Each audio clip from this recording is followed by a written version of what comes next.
Hello everyone, आज की class में आपका स्वागत है। आज हम इफ़ेक्टिव प्रेजेंटेशन स्किल के लिए कुछ सजेशन के बारे में बात करेंगे। प्रीवियस क्लास में हमने ये स्किल्स क्या होती है उनके बारे में डिस्कस किया था। आज हम डिस्कस करने वाले हैं कि इन स्किल्स को और बेटर तरीके से विकसित करने के लिए, डेवलप करने के लिए क्या क्या सजेशन हो सकते हैं। तो चलिए स्टार्ट करते हैं। सबसे पहला दे रखा है पीच। पीच का मतलब होता है आवाज की ऊंचाई। जिस तरह से हम प्रेजेंट करते हैं उसमें हमारी आवाज कैसी है, किस तरह से आती है, वो होता है हमारा पीच। चलिए इस पर बात करते हैं। प्रस्तुतिकरण के समय आवाज की ऊंचाई का बखूबी यूज करना चाहिए। अगर हमने सही से यूज किया है तो वो हमारी प्रेजेंटेशन को इफेक्टिव बना सकती है। क्लियर है यहाँ तक? आवाज की ऊंचाई और निचाई की आवश्यकताओं के अनुसार बदलना चाहिए। जैसे हम किसी भी चीज को रीड भी करते हैं तो जैसे जैसे वो हम रीड करते हैं उसकी जरूरत के हिसाब से हम अपनी आवाज को ऊंचा भी करते हैं और नीचा भी करते हैं। यानी स्लो में भी बोल सकते हैं और अपनी आवाज को ऊंचा करके भी हम बोलते हैं। प्राय समान ऊंचाई से बोलते रहना बोर कर सकता है। हम एक ही फ्लुएंट में बोले या फिर कुछ ऐसा इंटरेस्टिंग अपनी जो लैंग्वेज है, अपनी जो आवाज है उसमें कोई वेरिएशन नहीं लाए तो सुनने वाले के ऊपर गलत इफेक्ट डाल सकता है। वो चाह कर भी उस चीज को एक्सेप्ट नहीं कर पाता है। क्लियर है? ऊंचाई या नीचाई शब्दों की महत्वता को प्रकट करती है। अगर किसी बात को आपने जैसे ऊंची आवाज में कहा, यानी वो वर्ड आपके लिए इंपॉर्टेंट होगा, वो वर्ड उस प्रेजेंटेशन में इंपॉर्टेंट होगा, इसीलिए आपने वो कहा है। क्लियर है? चलिए इसका थोड़ा सा मीनिंग देख लेते हैं। यूजिंग, एक सेकेंड, चलिए, using the peach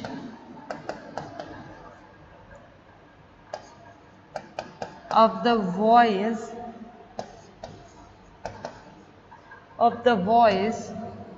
well can make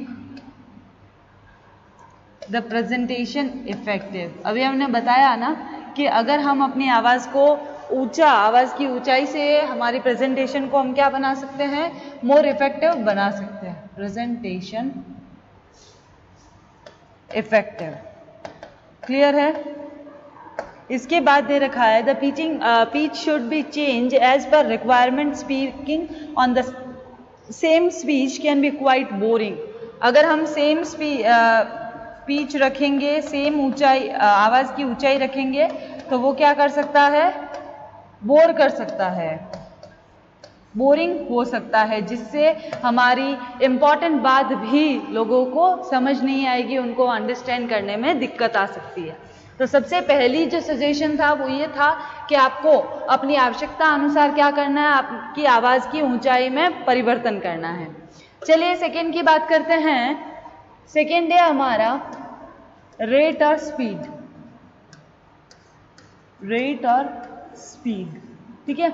अब इसके ऊपर बात करते हैं। ये क्या कहता है? ये कहता है every person has a different rate of speaking. यानी कि हर व्यक्ति अलग अलग तरीके से, अलग अलग गति से बोलता है। According to expert a rate of 80 to 160 word per minute as suitable, but in special circumstances it can be increase to 250 words minute. यानी यह अनुमान लगाया जाता है कि व्यक्ति 1 मिनट में कितने शब्द बोल सकता है। तो यह पता चला, एक एक्सपर्ट्स के द्वारा यह पता चला कि यह जो दर है वो 80 से 160 वर्ड्स पर मिनट के हिसाब से बोली जा सकती है। तो चलिए रेट की स्पीड क्या है? 80 to 160 वर्ड्स पर मिनट। ठीक है, सबसे पहली बात।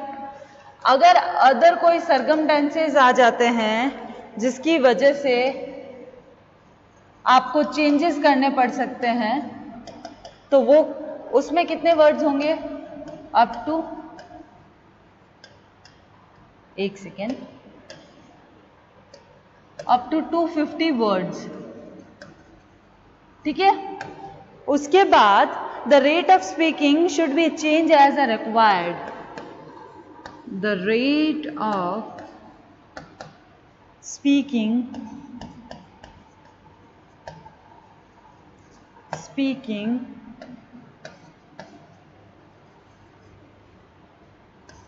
should be changed as required, यानी ज़रूरत के हिसाब से आपको अपनी रेट, आपको अपनी जो गति है बोलने की, वो अप एंड डाउन करनी पड़ती है। क्लियर है? तो ये थी हमारी सेकेंड सजेशन कि आपको अपनी स्पीड किसके हिसाब से, स्पीड नॉर्मली कितनी होती है वर्ड्स की पर मिनट होती है 80 टू 160 वर्ड्स की, ठीक है। पर अगर आपके कोई अलग सर्कमटेंसेस बन जाते हैं तो वहां पर आपकी वर्ड लिमिट कितनी होगी, 250। फिर नेक्स्ट दे रखा है कि the rate of speaking should be change as a required, जिस अनुसार आपको जरूरत है उस अनुसार आप क्या कर सकते हैं, अपनी गति में परिवर्तन ला सकते हैं। क्लियर है? ये था हमारा second suggestion.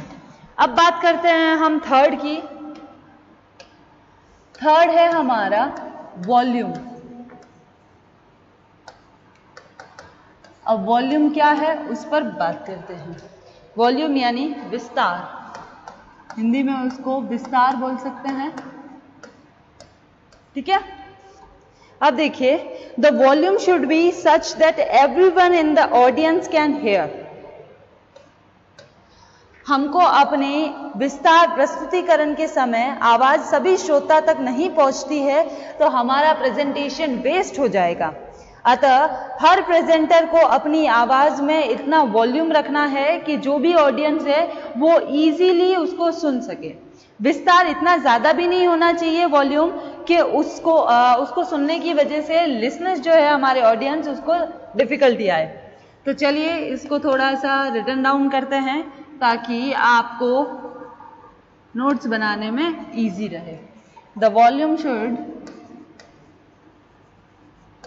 Should be such that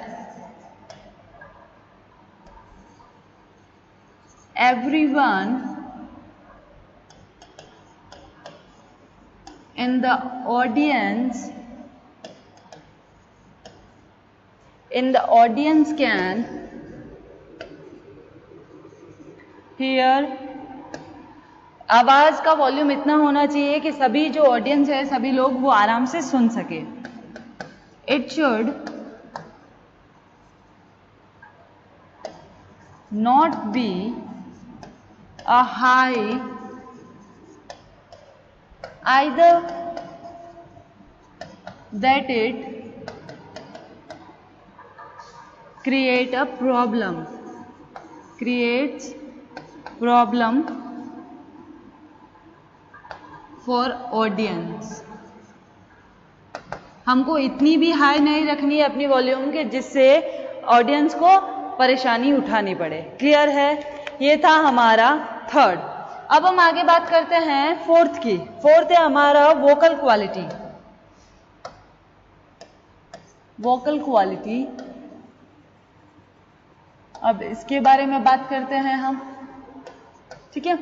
क्या होता है वोकल क्वालिटी? यानी वाणी की उत्तमता, हिंदी में इसको बोलते हैं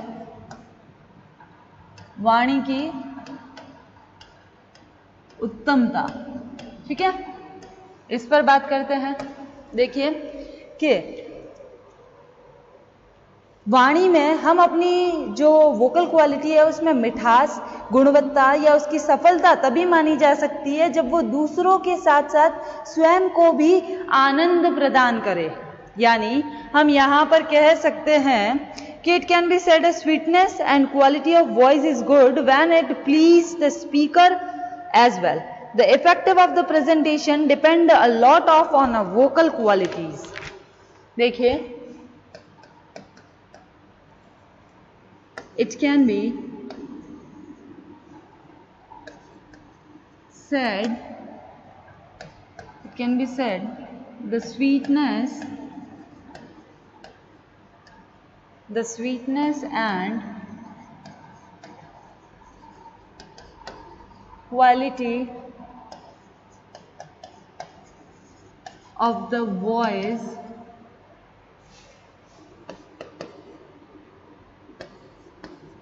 is good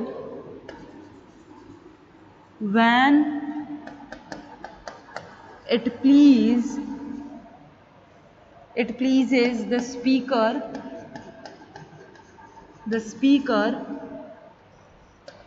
as well. The effectiveness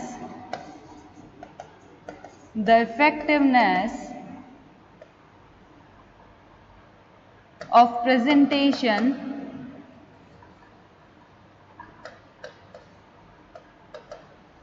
presentation depends a lot on the vocal quality. Clear है यहां पर कि जब तक आपकी वाणी में उत्तमता नहीं होगी तब तक आपका प्रेजेंटेशन इफेक्टिव नहीं बन सकता। ठीक है, उसके बाद हम बात करते हैं लास्ट हमारा बचता है प्रोनाउंसिएशन। लास्ट है हमारा प्रोनाउंसिएशन।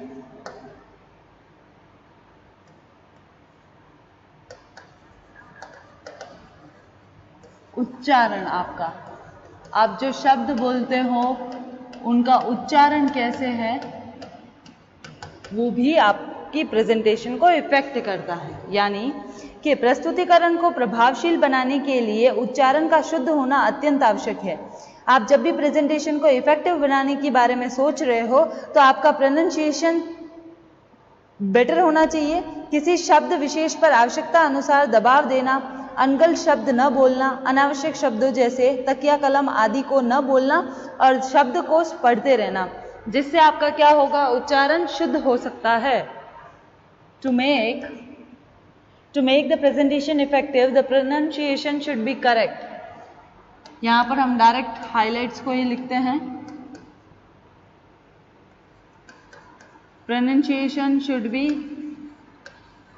करेक्ट। ठीक है, then to give stress on a word, to give stress on a word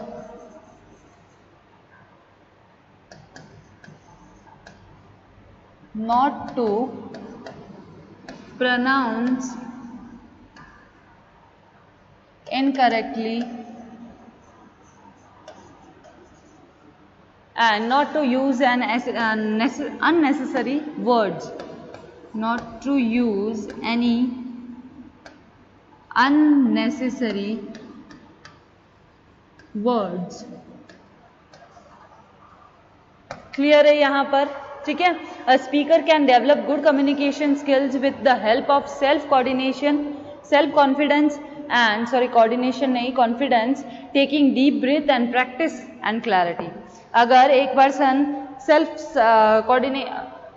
confidence और अगर वो क्लैरिटी और अगर प्रैक्टिस के साथ प्रेजेंटेशन का अगर अभ्यास करे तो वो निरंतर सफल हो सकता है और उसकी जो प्रेजेंटेशन की जो स्किल्स है वो ज़्यादा इफेक्टिव हो सकती है। तो चलिए ये देखिए, ये थे हमारे आज के suggestion for developing effective presentation skills. उसमें सबसे पहला था पिच, सेकेंड था हमारा रेट और स्पीड, थर्ड था हमारा वॉल्यूम, फोर्थ था हमारा वोकल क्वालिटी एंड फिफ्थ था हमारा प्रोनाउंसिएशन। ठीक है, अब यहां तक तो हमने बात कर ली इफेक्टिव प्रेजेंटेशन की। अब हम बात करेंगे हमारे स्पीचेस की। स्पीच क्या होता है उसके बारे में बात करेंगे। चलिए तो स्पीच के बारे में बात करते हैं। सबसे पहले स्पीचेस टू मोटिव हेडिंग डाल लेते हैं। स्पीचेस टू मोटिवेट, यानी यहां हम लिख देते हैं, हिंदी में भी टर्म्स साथ के साथ हम लिखेंगे ताकि अभिप्रेरण के लिए भाषण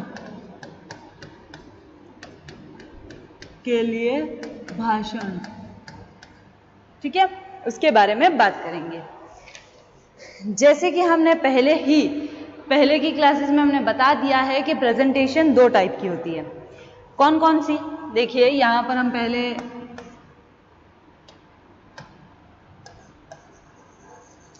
प्रेजेंटेशन का एक छोटा सा फॉर्मेट बता देते हैं। ये हमने प्रीवियस क्लासेस में देख लिया था। एक थी हमारी प्रेजेंटेशन के टाइप थे इंफॉर्मेटिव, फर्स्ट हमारी, सेकेंड थी हमारी परसुएसिव। ठीक है, इन दोनों के बारे में हमने प्रीवियस क्लासेस में ही देख लिया था। भाषण भी एक मौखिक प्रस्तुतिकरण ही है। स्पीच को भी हम यही कह सकते हैं ना कि एक ओरल स्पीच को हम कह सकते हैं क्या? स्पीच हम कह सकते हैं क्या ये एक ओरल प्रेजेंटेशन है? जी हाँ, बिल्कुल हम कह सकते हैं कि हमारा जो स्पीच है वो एक ओरल प्रेजेंटेशन है। अतः अभिप्रेरण के लिए भाषण से अर्थ प्रोत्साहक तथा परसुएसिव भाषण से है। अब हम बात करेंगे कि अभिप्रेरण यानी मोटिवेशन की कोई एक यहाँ पर डेफिनेशन दे रखी है। वो ये है कि कोई भी भावना या आवश्यकता जो व्यक्ति की इच्छा को इस प्रकार प्रभावित करती है कि वह उस कार्य करने के लिए प्रेरित हो जाते हैं, तो वो होते हैं हमारी अभिप्रेरणा। तो चलिए हम भी ये डेफिनेशन लिख लेते हैं। चलिए नोट करते हैं हम भी। Motivation impels any emotions or desire which so condition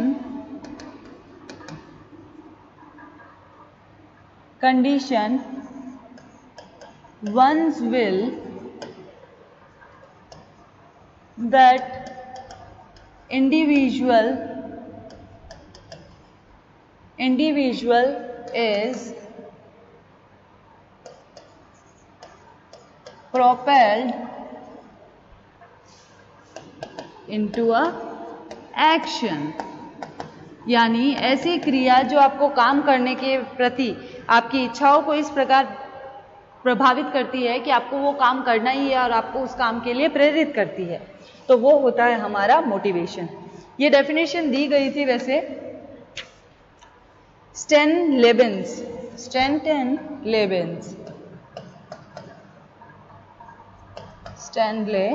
लेविन्स, ठीक है, इनके द्वारा दी गई थी। अब हम देखिए, अब हम एक डायग्राम बनाते हैं जिससे आप समझ सकते हो कि एक मोटिवेशन क्या कहना चाहता है। ठीक है, तो चलिए प्रोसेस हम कह सकते हैं कि ये हमारा मोटिवेशन का प्रोसेस है। हेडिंग डाल देते हैं मोटिवेशन प्रोसेस। ठीक है, उस पर बात करते हैं। चलिए सबसे पहले हमारी आती है नीड्स। ठीक है, नीड्स से जाते हैं हम वांट्स तक। ठीक है, उसके बाद वांट से हम जाते हैं टेंशन।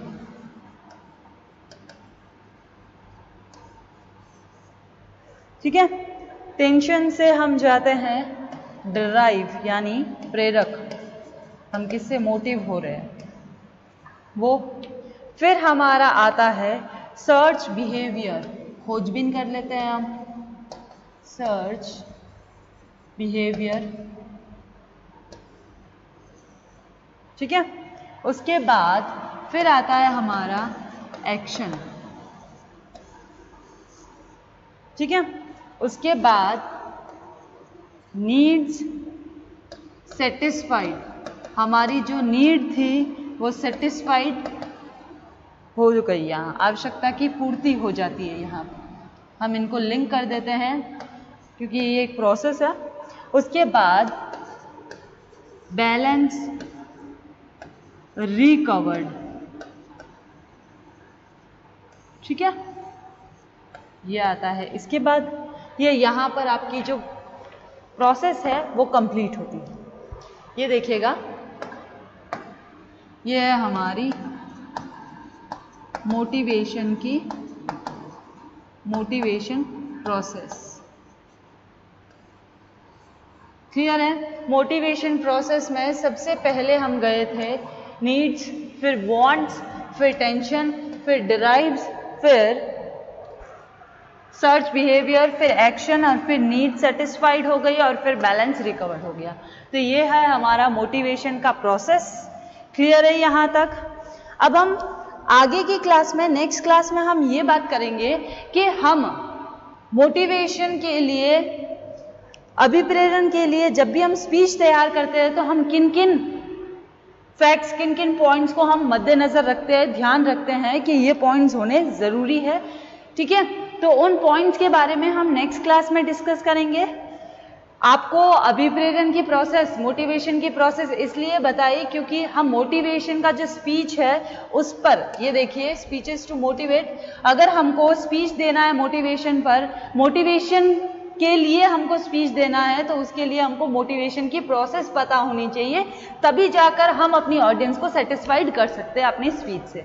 तो इसलिए हम नेक्स्ट क्लास में हम इसके पॉइंट्स देखेंगे कि कौन कौन से मोटिवेशन के पॉइंट्स होते हैं। तो आज की क्लास हम यही खत्म करते हैं, नेक्स्ट क्लास में मिलते हैं। Thank you.